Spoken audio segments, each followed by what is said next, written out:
Okay, hi everybody.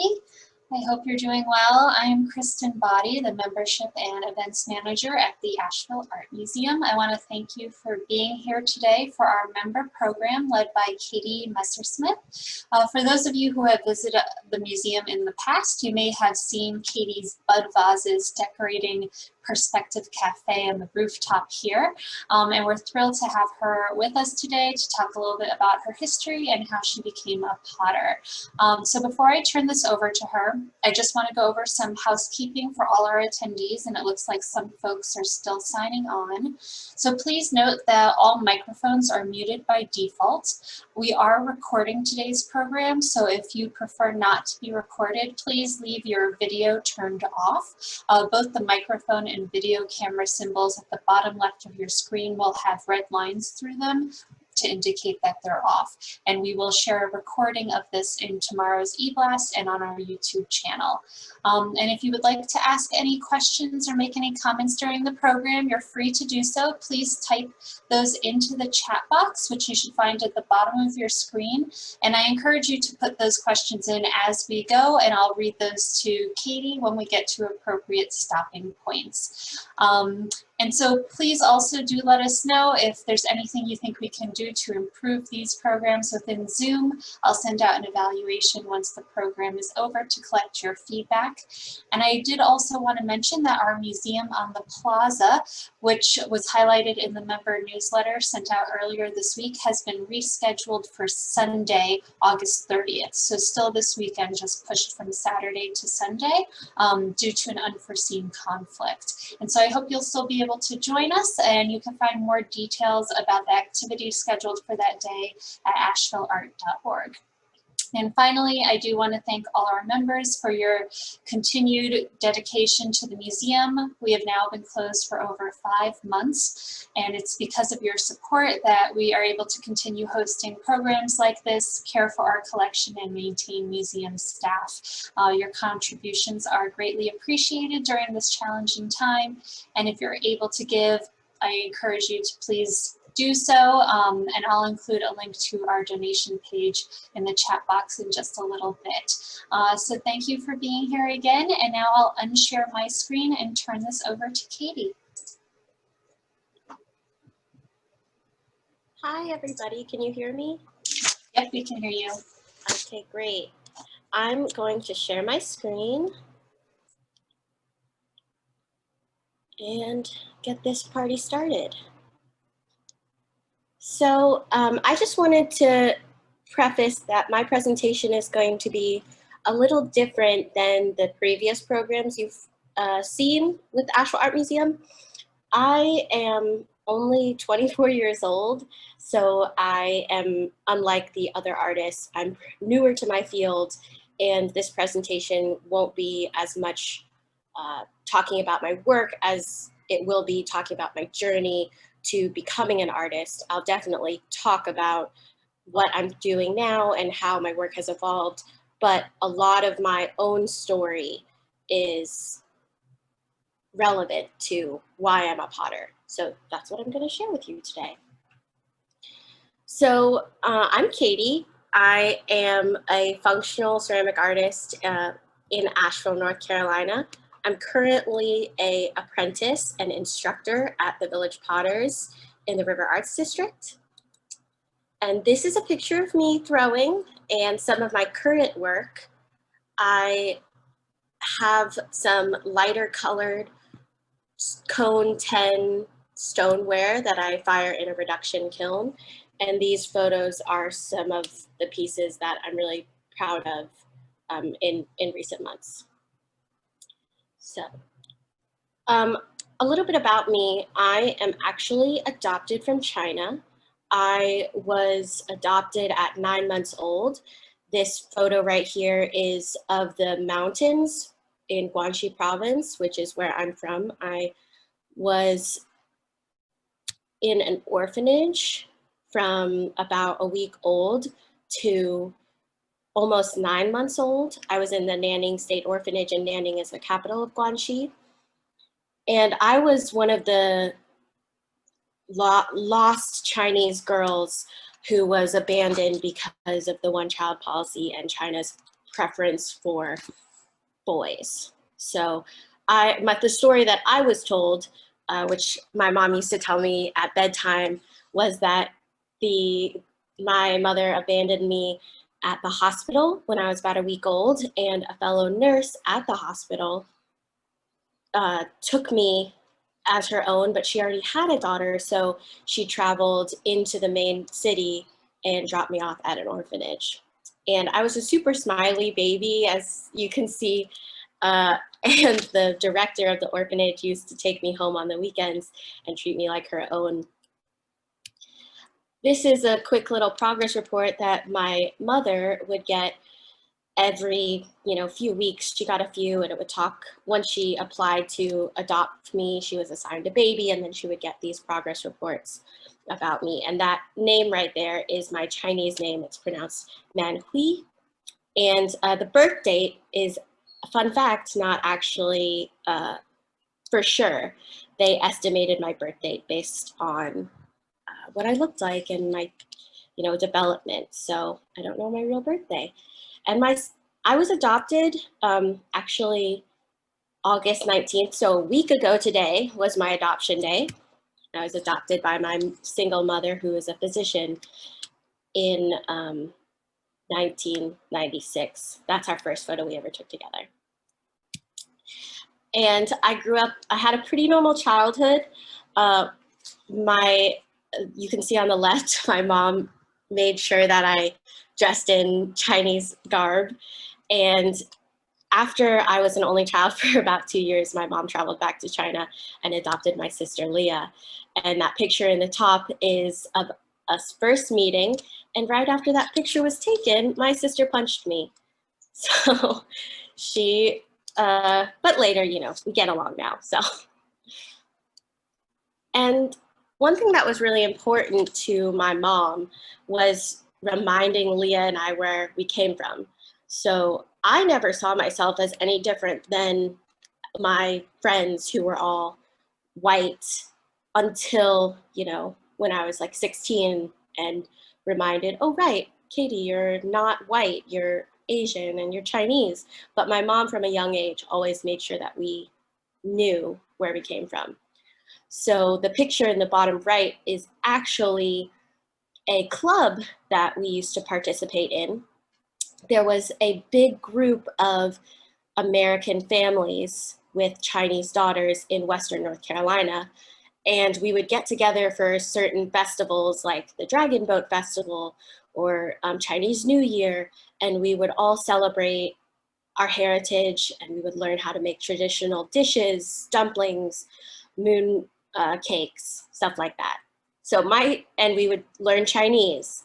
It was very important that we remembered where we came from. So I just wanted to briefly touch on my brand, my Pottery brand. This is my logo, and I wanted to incorporate two parts of my identity. So my given name by my mom my full name is Katie Mei Li Messersmith. Mei Li in Chinese, which you can see written here in characters, means beautiful. And it was important for my mom to have like some bit of my Chinese heritage right in my name. And so when it came to branding my Pottery brand, I wanted to incorporate both aspects of myself, because if I just said Katie, Messersmith Pottery, then, when you show up to a show and you see that I'm not white, you might be surprised because Messersmith is a German last name. So I wanted to incorporate the Chinese symbol so that you knew that I was a Chinese American. And I sort of like to think that some of my work, at least, is a modern representation of some traditional Chinese forms and colors that you might see. So, to a little bit of my background, this picture, I grew up in Asheville. I went to an all-girls middle school called Hanger Hall, and I took an art class there and really enjoyed my teacher, who was super wise, and she also happened to be our humanities teacher. But going to Hanger Hall really set me up for taking advanced classes in high school and being in honors and AP classes and being set up to go to college. I also played a lot of sports. This kind of helped me stay active, keep a schedule, a routine, kept me out of trouble, but also it was just a fun activity. I know a lot of young girls who play soccer, and a lot of the girls in this picture are girls I went to middle school with, and then we played soccer through high school together, so I had a really great support system in my friends. And once I left middle school, I went to Asheville High, and I started to play soccer for their team, which was great. I also started playing field hockey for the Asheville High team, and field hockey and soccer are very similar. I'd say field hockey is like soccer with a few more rules. And the field hockey, where soccer, I was kind of an average player, and I did it for fun. Field hockey, I really excelled at. And it was clear, like freshman year, that when I made varsity, that field hockey could be the key to opening different doors in college. So again, setting up this like path of, higher education. My mom's a doctor, my uncle's a dentist, this stepping up and being on this path for higher education. So the picture in the center also, I wanted to bring up sophomore year of high school when I was playing soccer. I had my first serious concussion. It happened during a collision in a club soccer game where I went to go head a ball and I hit another girl's head and we both fell to the ground and blacked out for a few seconds. I spent, only 3 days really recovering, not looking at screens, not reading, but I because field hockey was in the same season as club soccer and I was really integral to our field hockey team, I wanted to go back and be with my team. So I went back to practice for field hockey way too early. And after I did it once, I was like, I'm fine. I don't need, to take any break to recover. And therefore, I thought I felt fine, so I kept going and I kept practicing. This, however, going back to practice and school too quickly caught up with me junior year of high school. This picture is from my senior year of high school, taking ceramics classes the very first time I touched clay. I decided to take a ceramics class in high school because after my first concussion, I had lasting effects of depression, inability to process materials that I used to. I used to be great at, calculus and chemistry and physics, and all of a sudden my processing speeds were really declining. And this caused me to go into my first bout of depression. And so when senior year came around, I said, I want to start my day with a really fun class. And so I wanted to start with pottery. You can see these pictures of me throwing. One is outside when I did a demonstration during lunch, and the other is just in the classroom. So because field hockey did end up opening doors for me, I ended up committing to a college called Center College in Danville, Kentucky. It's a Division III school. It is a liberal arts college. I loved the field hockey team, the classes, the campus, everything about it. Field hockey was just a tool for me to explore different colleges. And when I settled on Center, it was one of the best decisions I ever made. So I ended up playing there for a few seasons. This is me playing in a game and with my team. And my freshman year, spring, I had my second serious concussion. This is a picture of me with my sorority. Again, lived a very like typical middle class, going to college life. But I had my second serious concussion, not from a sport, actually. I had it because of a physics lab. When I was in physics, we were doing a projectile lab, and there was a big wooden plank that was leaning up against a cabinet to protect the cabinets from our projectiles. And when I went to go reach down and get the projectile from the floor, the wooden plank like had tilted, and it was a big thick piece of plywood, and tilted and knocked me on the head. And the professor wasn't even in the room. He was in the hallway. 16 other students in the class stopped, and it was just the sound of skull and wood. So this started my second bout of depression, mostly because after this second concussion, I felt very dazed, very sleepy. It was the very first time at age, I guess I was 19, where I had memory loss. I would sit in lecture for, with a professor, and I couldn't remember what he said 5 minutes ago. All of a sudden, my classes where the homework should take 2 hours, they were taking me 4 hours, twice as long. I was having trouble focusing. And after being super successful with academics in the past, this was extremely discouraging. The scariest part about it for me, though, was the memory loss, being so young and unable to remember what material was just discussed. So this frustration led me into another depression, which this time came along with anxiety. And the culture at my college was very much, was a lot of pressure. It was presenting that you were always studying and you were also being social.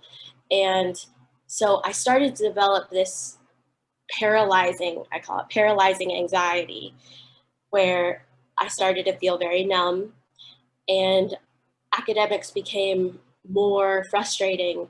And so to avoid that pain, I threw myself into both field hockey and my social life. And my school definitely put the pressure on to like put on this show that you had it all. And so I put on that show, which is exhausting. But I found my first joyful like break from academics at college in this winter term class, where it was a 3-week class. We took it every day for 3 hours, and we worked with porcelain. So these pictures here are of my first porcelain class. You can see I tested with some carving and some slip trailing, and the work, you can see the colors, like I did a lot of blues and greens, which you'll see later on in my own work. So after that class, I went and studied abroad in Strasbourg with my school. Strasbourg was beautiful. This is the cathedral that I would have to walk by on my way to class every day. And this canal shot is from my walk from my apartment to the classroom. In Strasbourg, and just being in Europe, there are access to all these museums. And so we went to museums every weekend. And because I was feeling the frustration of being slower in those STEM classes like math and science, all of a sudden being surrounded by this culture and art, I decided to change my major from chemistry to art history. Now, throughout college, I was at school for 2.5 years. I took this wood-fired pottery class at the Community Arts Center, which was no pressure adult classes. And it was a suggestion by my high school ceramics teacher so that I had no pressure but could keep my skills up to date. So as you can see on the left, this is the big wooden kiln that we had. And the center picture is my teacher, Jonas, in the fire box where we would throw the wood in. He stacks the pots upwards and then he'll jump out and stack the next shelf. So, and you can see some of my wood-fired work in the right. So this is an Iceland trip. And the significance of this trip is it happened right after I left college. I couldn't keep up, with my processing speed deteriorating and my frustration and my paralyzing anxiety. I wanted to drop some courses, but my school was a residential college and they didn't want me to drop below a certain number of hours or else I couldn't stay on campus. And so when I left school, I felt like a failure, and that pushed me into my third round of depression. So I left college winter of 2017, and right after school, my mom had already planned a trip to go to Iceland. And anytime that I've thought very dark or bad things because of my depression, if I take a moment and I look around and look at nature, nature puts on a really beautiful show and reminds me that I shouldn't think those thoughts. So the fact that Iceland has this raw and pure and just vast beauty, it's almost magical with the glaciers and the northern lights.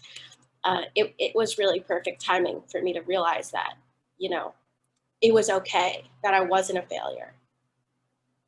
And this Iceland trip is when I decided that I was tired of being sad. 3 rounds of depression in a 5-year span was too much. And I decided that I shouldn't let success and money dictate my life. And so I was tired of being frustrated with myself. I wanted to be happy and be that happy, smiley baby that you saw at the beginning of this slideshow.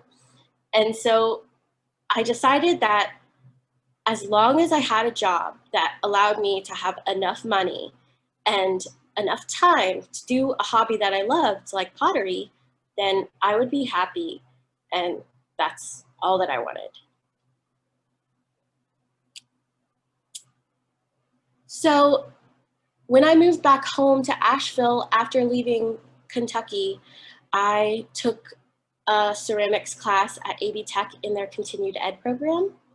And this is me throwing in the studio, and you can see I tested some carving methods again. I was isolated from my bubble that was undergrad. And so I threw myself into these extracurriculars. I stopped looking at social media and I purely put myself into finding joy in life. So I took these classes, I babysat, and I have to say being with children and the pureness of them really also brought me out of my third round of depression. And the bottom right is a picture of me and my mom's best friend, who is like a second mother to me. And during this time in this limbo, quarter life crisis, if you can say that, I helped her start her glass business, her fused glass business. She had been doing fused glass for a while and selling to a gallery, but together we started designing glass and applying to markets. And this was the very first time that I started designing my work from start to finish. So with clay, I kind of would just like grab a ball of clay and say, you'll be a bowl. But with glass, it's way more design intensive. And so it helped me get that muscle working, the design muscle working. And after I exhausted the AB Tech intermediate classes, I looked for something more. Again, no pressure, no grades, because I had some PTSD from college and high school. So I looked for programs in the Asheville area that could, you know, challenge me. And that's when I found the Village Potters.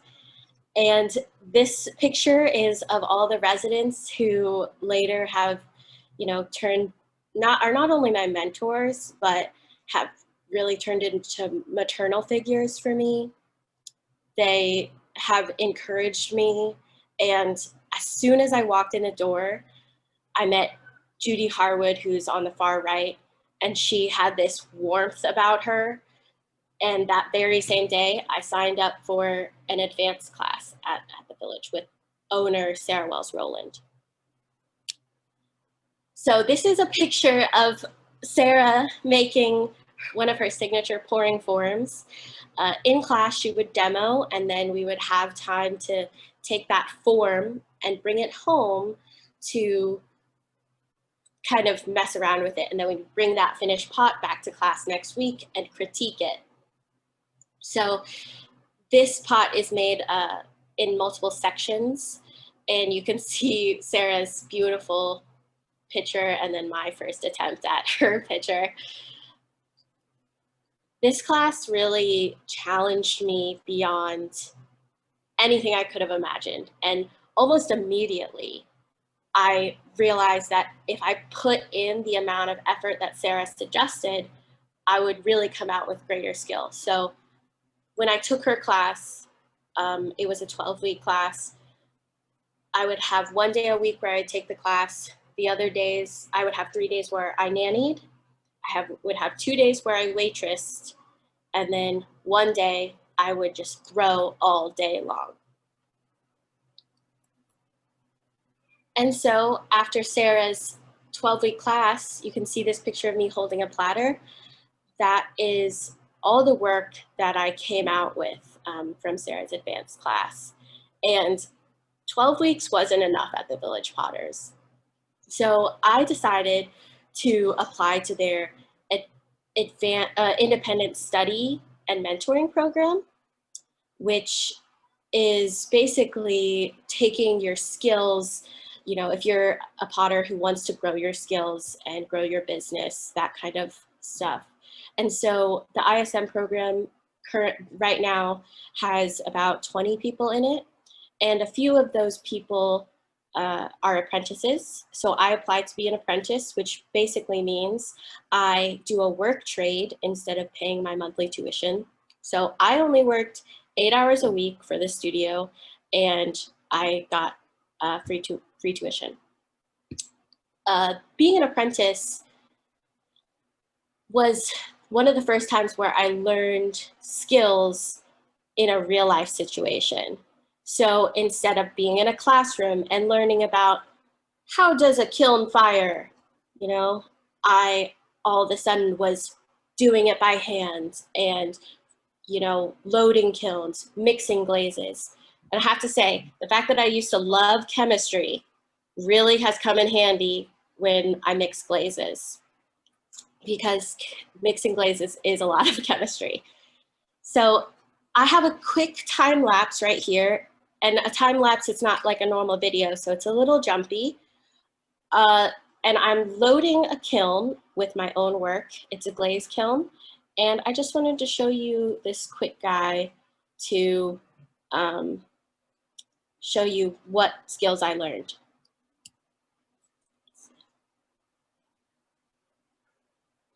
Loading a kiln evenly is pretty important for the distribution of the heat. So I just find these videos really satisfying. You can see I'm wearing the same shirt that I'm wearing now. I really like blue. Yeah. Any questions so far, Kristen? No questions just yet, but earlier you had mentioned slip casting, and I was hoping you could maybe just explain a little bit about what that is for those who aren't familiar. Oh, I think I mentioned slip trailing. Yes, sorry, So, that's what it is. Yeah, so slip trailing is, I'll touch on it later for sure, but slip trailing is basically slip is just watered down clay. And I took that watered down clay and put it in a bulb syringe, and I would apply that using this bulb syringe and apply that to my pot after I threw it. So being in the ISM program, I had access to other classes that were going on at the village. So you can see Sarah, my mentor and owner of the village, throwing this bottle on the left. And this bottle is also made in sections. I'll explain how I made in sections in a moment, but her demonstrating these sectional pieces and again, the design intention behind a pot inspired this series that I did next, which I call Lady Bottles. So sectional pieces are made, you throw individual pieces and then you'll connect them. I have a video in the next slide where I'll demonstrate that. But in the center, you can see a picture of me attaching the top section to my first lady bottle I ever made. Yeah. And you can see that on the right, that's the finished one, and it shrinks a little bit. But if you look at the finished product, you wouldn't even guess that it was made in sections. So this is going to be again, a time lapse of me throwing one of my lady bottles. Basically what happens is I will throw the base and measure the opening, and then I will set that aside and throw the next section upside down and make sure that the opening of that second piece matches the opening of the first piece. And then I will torch both pots, both sections, so that they can hold up the weight of the clay, and then flip it over, put it on top, and connect the two and kind of get rid of that seam. So this time lapse is me doing just that. And it's going to be made in 3 sections. And Katie, while we watch this, someone is asking, why are they called lady bottles? So that's a great question. When Sarah demonstrated that bottle, she just had one bulbous form and then came back out. And I called them lady bottles because I had all of my forms have 2 curves, whether they were angular or like bulbous, but always 2. And I just came up with like this feminine form. And, you know, part of me likes to think that going to an all-girls middle school, being surrounded by women at the village, having a single mother and a sister made me be influenced by women. And Laurel wanted to know if you sign your pieces. I do sign my pieces. I sign them with my stamp, that logo that I showed at the beginning. I put it on the bottom.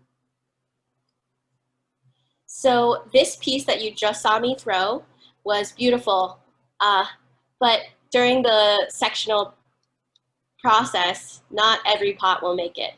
So I ended up cutting this pot in half. And this cutting in half method is something I learned from Sarah. She showed us that to cut a pot in half, you can see the thickness of the walls and the consistency that you're throwing at. And also you can see the seam on the inside, which clay tends to remember things.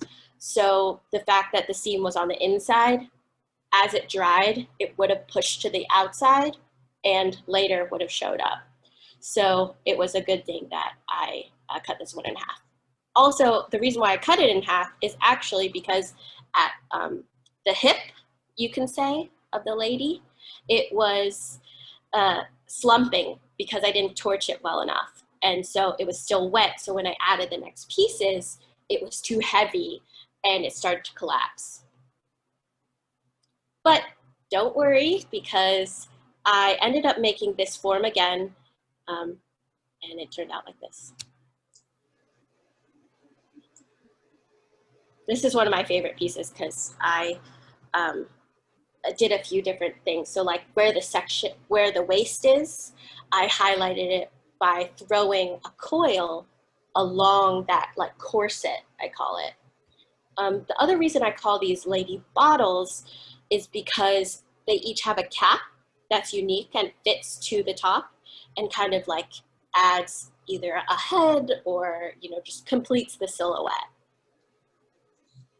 Katie, we have a few questions coming in. Someone's asking where your pottery is sold. Well, right now I sell online at my website, katiemayleepottery.com. However, I'll mention this later, I am going to be a resident at the Village Potters in November. And so my work will be sold in their gallery in the River Arts District in November. I can also say that Katie sometimes does Instagram sales. So if anyone's on Instagram, I have bought wine glasses from her that way. Yes, that's how Kristen knows how we met originally, was I did like a sale on these glaze test wine cups and she bought them. They're beautiful. I use them every time I have some wine. And so we have someone else asking, how do you know that the seams are blended enough on the inside? Right. So when I reach into the pot to like basically push the two together and kind of thin out that seam, being able to feel between my fingers, and you kind of feel a difference. Like the wall will go from the bottom part and then all of a sudden there will be a bulge and then it'll go normal again. So I usually just will run my fingers over. I also use a rib tool on the inside and push out on the walls in case like because it's easier to see a seam on the outside. So I'll push the seam out to the outside so that I can get rid of it. And one more question from Laurel. Well, it's two questions really. She wants to know where you get most of your inspiration and how long does it take you to make an average piece? Great. So a lot of my inspiration, well, at least for lady bottles, was coming from the people around me. Also, I really just like symmetric curves, and you know, it's hard to say. Like I don't find myself always drawing inspiration from a specific something. Usually when I start to throw the pot and I've come up with a design and maybe sketched it out, as I'm working it, I sort of see, I don't like this line, or I want it to be more rounded. And I sort of just go with as I'm throwing. And so these lady bottles were thrown in 3 sections, 5 pounds each, with a lid that was maybe made with 1.5 pounds. And I would throw it in one session because I used a torch to dry it out. And the whole process from start to finish would probably take me, or from as far as throwing, would take me about 4 to 5 hours per pot. Now, when from start to finish, you know, like where you have a finished pot, that's hard to say because when you're loading kilns, you want to make sure that you have enough work to fill a kiln before you run it, because otherwise you're wasting energy. And potters are very frugal. So I probably made like 6 of these to fill a kiln, and then to fill a bisque kiln, which is a smaller electric kiln. Bisque firing is basically the firing that it takes to get all the water out of the clay. And the glaze kiln, I use the gas kiln that's at the Village Potters, and it has the capacity to, basically it's 2 electric kiln loads to fit in the glaze kiln. So I stocked up all of my lady bottles and fired them all at once. So it wasn't like a clear timeline from start to finish per piece. I kind of did it in a group. So this lady bottle in particular is one of my favorites. This photo is used for a lot of promotion for the Village Potters, and I'm standing up from my stool. And here it is with its cap. And lastly, here is it when it's been done. And here's another one, a lady bottle. This one has, again, you can see it has different curves than the other one. And this one has a longer neck. So I created this top based on, this top was actually inspired by something specific. I've done a lot of traveling to Russia. And so it was inspired by the Russian like caps on their cathedrals and basilicas. And once I attached that top, again, this is kind of me working the pot as I'm doing it. I decided that neck is way too long and it's too vertical. So what I did is I added some handles to accentuate that neck and not kind of like even out. You know, Sarah always tells us that your pot from start to finish is a cylinder. So like you start as a cylinder and the, you know, diameter up here matches the diameter down here. And so when I added these handles, I felt like it completed the pot. And here it is finished. I saw some questions maybe came in. Yes, so there's one asking about the different clays that you prefer to use and why or where are they from? And then another one asking if you do any custom pieces. Yes, so firstly, I do custom pieces. I am happy to create pieces for individuals. And this particular lady bottle, I am going to make for my Aunt Norma in a different glaze palette. That's actually my project when I get home. She wants this lady bottle in a different glaze color without handles, and so I'm gonna make that for her. But I do smaller commissions too, custom work, like sets of cereal bowls or a dinnerware set or a set of mugs. And the other question, the clays. So at the Village Potters, we use Laguna Clay, which is just a brand that we are a distributor of. And this particular clay that's gray is called Miller 850. It is later when it's fired in the gas kiln, it has iron in it, so it will turn a little red later. And there were some previous pictures where I was using a red clay that is called Miller 900. It is very similar to 850, but has more iron in it. All these clays that I use are cone 10, which means that they are fired to a max temp of 2345 Fahrenheit. And I fire them in the gas kiln. Yeah. So one of the benefits of being an apprentice, there are many, was that we did an apprentice show last August. And again, you can see that photo that I said is used for a lot of promotions, and that is in Asheville Made.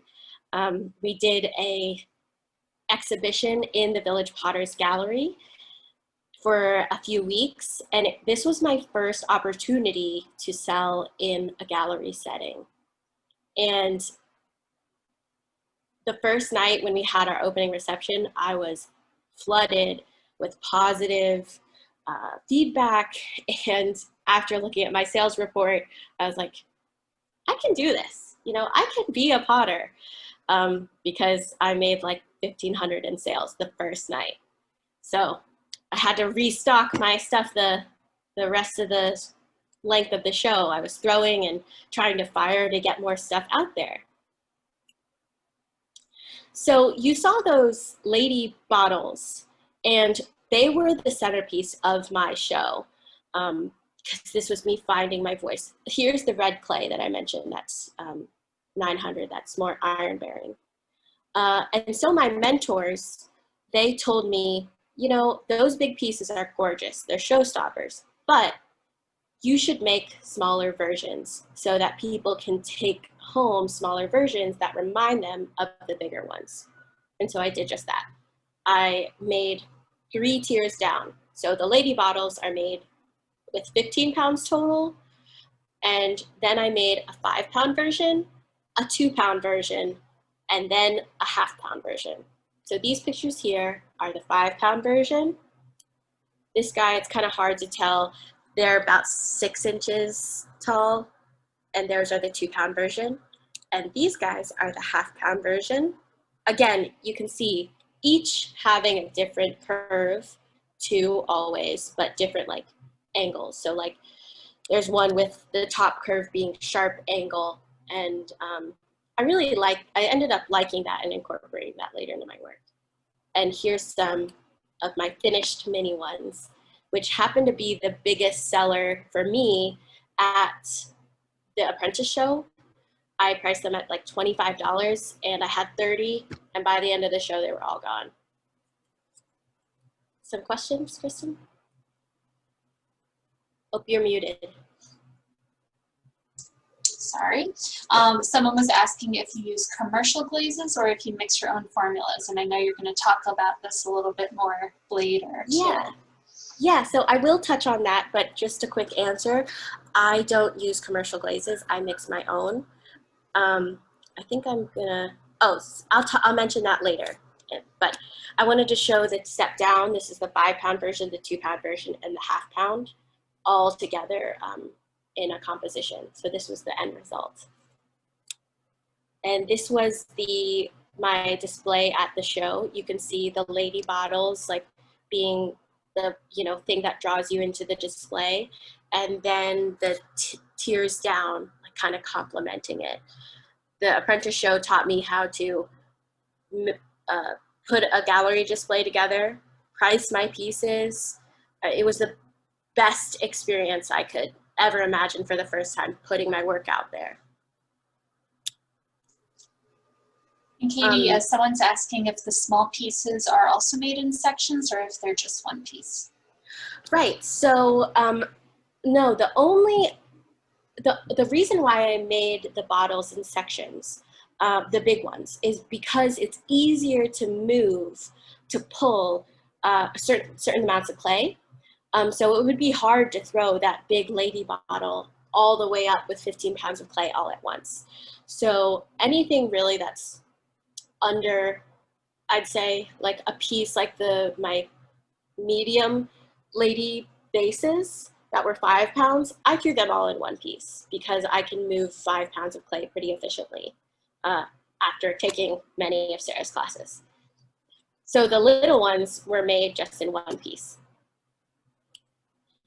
And so this is where I'll start to talk about my glazes. I don't know if you noticed, but when I started at the village, I had a lot of earth tones inspired by the residents at the studio, a lot from Sarah and Julia Mann, who was one of my main mentors. So I had a lot of earth tones and, again, my iron-bearing bodies. But as you saw through my apprentice show, I started to use a white body clay, and my work started to evolve in a matter of months to this now. So the glazes that I started to use, these are all a glaze that I formulated myself. This glaze that's white on the left is I found by accident. I was doing a lot of glaze testing inspired by a workshop I took with John Britt at the Village Potters. And I had tested this glaze on my iron-bearing body and then tested it on this white body because I was just experimenting. And on the iron-bearing body, iron is a flux, meaning it pushes glazes to run a little bit and move, whereas the white body didn't have any iron, and so the iron-bearing body made it yellow and no crystals. And this white body made it have these beautiful crystals. And so I took my white base and I added different colorants. So the green one right here in the middle has copper in it, and the two blue on the side have cobalt in it, but at 2 different percentages. And it's just amazing. So that's all the same base glaze in this picture, but just different colorants added. That's a trick I learned from my studio mate, Tori Motil. And so this is a close-up of one of my pieces with the crystals forming. I dip my piece in a bucket of glaze. I hold it in for about 3 seconds, 4 seconds, and it comes out looking very powdery.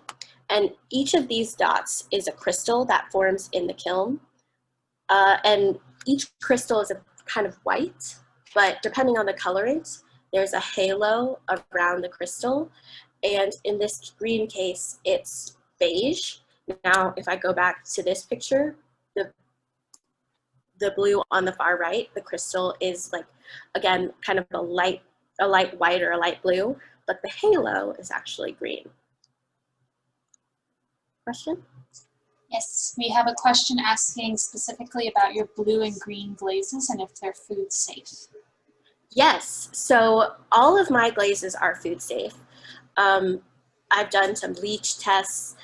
Basically, the percentages that I add of copper and cobalt are so little, like it's compared to the base, it's like 1% or 0.5% of these colorants. So they're all food safe, dishwasher safe, microwave safe, all that good stuff, all functional. And do your pieces require any special care? No. So this is how I'll start into my connection to the Asheville Art Museum. My mom had this big 60th birthday party that she needed catered. And so my roommate used to work for Food Experience, which now runs the Asheville Art Museum Cafe. And so for our tasting, my roommate suggested that I bring some of my pots for the tasting and we could do like a mock photo shoot. And here are some of those results. Now, after this, we're all gonna have to eat lunch. And Matthew and Tony of Food Experience really loved this look and liked featuring local artists. They really liked my blues. It really offset the colors that naturally come in food. And so we decided that I would design some tasting plates for them at the kitchen so that anytime they had tastings for potential clients, they could use my work. And here are the delicious results. So these are, you can all see like my blues, they really like the texture on the edge. And all of these plates are actually hand built, which is something that I'm not as comfortable with, but I'm learning.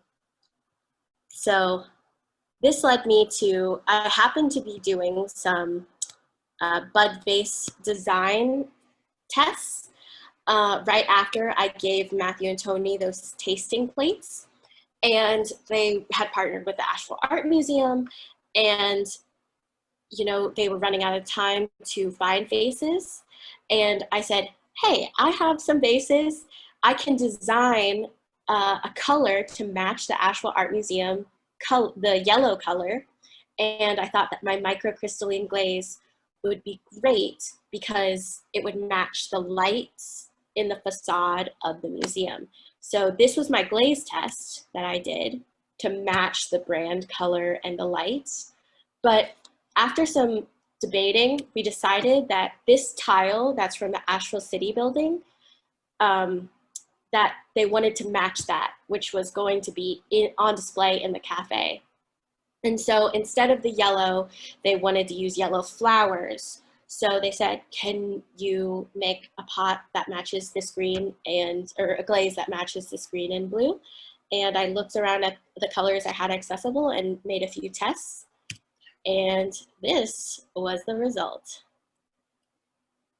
So if you've ever wondered what those bud vases, who those bud vases came from, you know, I made them. So this is them in the cafe and plated next to some food in the cafe. But one thing that came out of this this experiment with the Asheville Art Museum was I incorporated that yellow into my own glaze palette. And I added, so I'm adding iron to make my white glaze yellow. And I added titanium dioxide just like as a test. And so my yellow now has 2 colored crystals in it. And you can see it has yellow crystals as well as orange/peach crystals. So it's like 2 different layers. And this is one of my favorite glazes at the moment. Question, Kristen? No? Okay, cool. So after the success of the Asheville Art Museum bud bases and the tastings, I had a crisis. I call this my pinhole crisis. My clay body and glaze started to disagree, we say. And so basically these craters that are created on the surface of my pot are the clay body outgassing in the kiln. And my glaze unable to smooth that over. And so these craters are sharp and they, you know, show the clay body. And I lost a whole kiln load of pots, which was probably 2 months of work. But this led me to question everything. So as you can see, I glaze things pretty minimally, you know, 1 color. And so after the pinhole crisis, I looked at all my forms and I said, you're too simple. If I'm glazing these pots with 1 color, my forms can't be this plain. They won't stand out. They don't represent the skill that I have gained. And so I decided to add some interest to my pot in the earlier stages. Because again, like I said, glazing isn't my favorite part. So I wanted to, this is where I'll do some slip trailing with a bulb syringe and add, you know, interest to the pot at a wet stage, which to me is more fun. And this is another time lapse of me slip trailing these dots. And you can see my form started to become more angular, partly inspired by those lady vases that had that sharp angle at the top.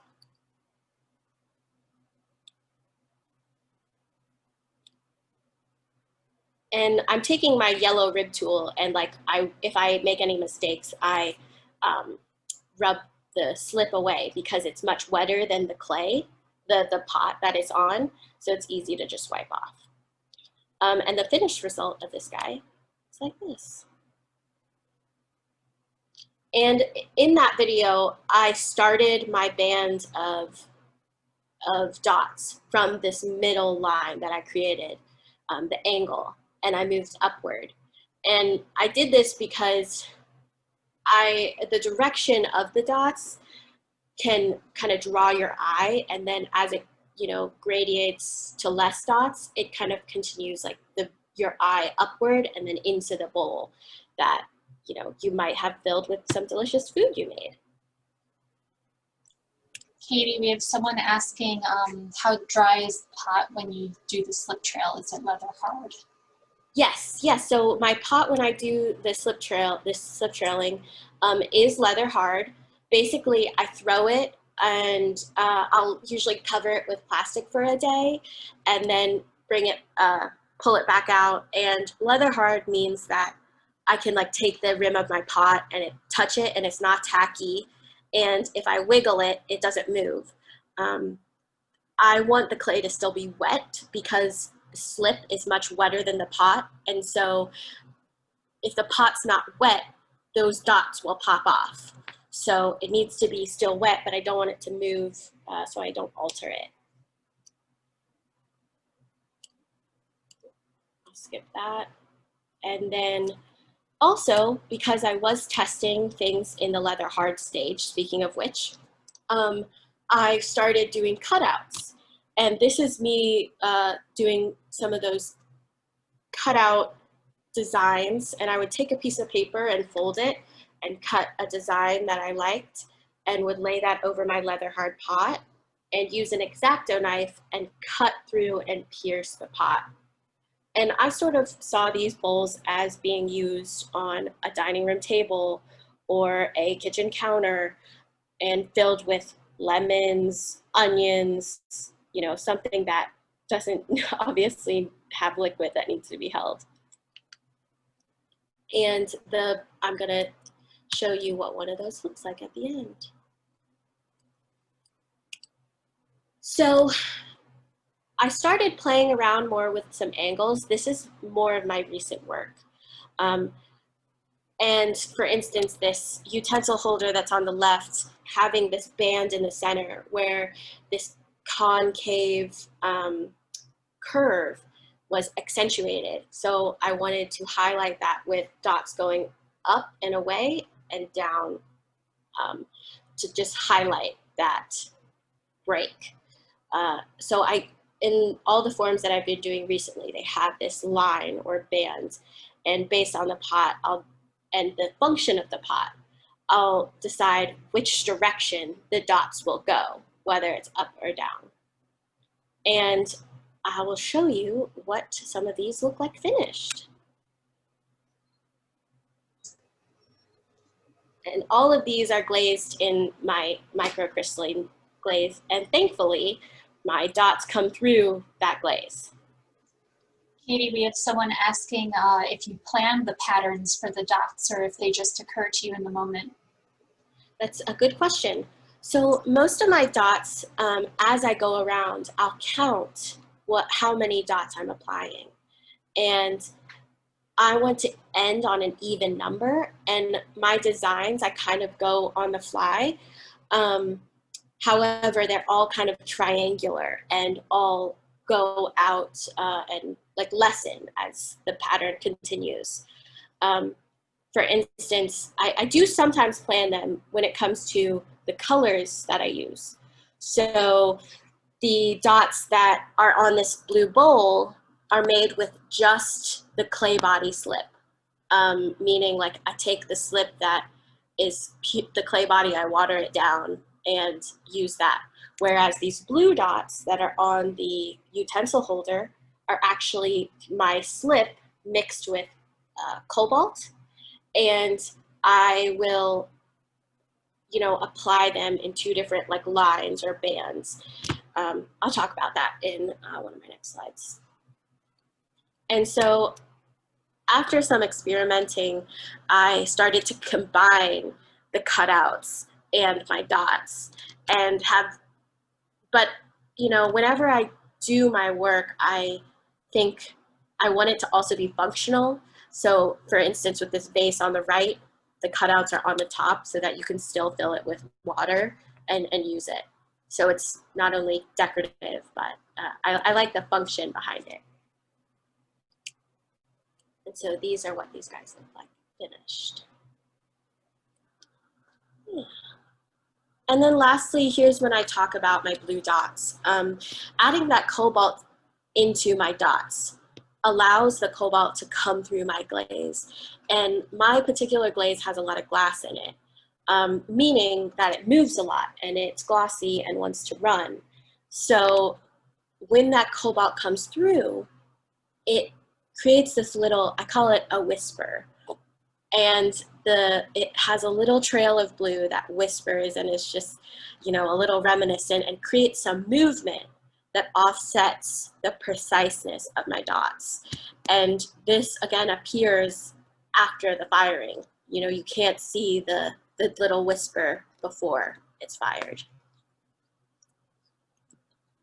And here's some of what my work looks like now with my dots and angles. The bowls on the left are actually a series of serving bowls. However, I've made cereal bowls at that size. I just gave some to my 5th grade assistant teacher people come out of the blue and, you know, they want my work, and it's such an honor to make something for somebody that was important in my life.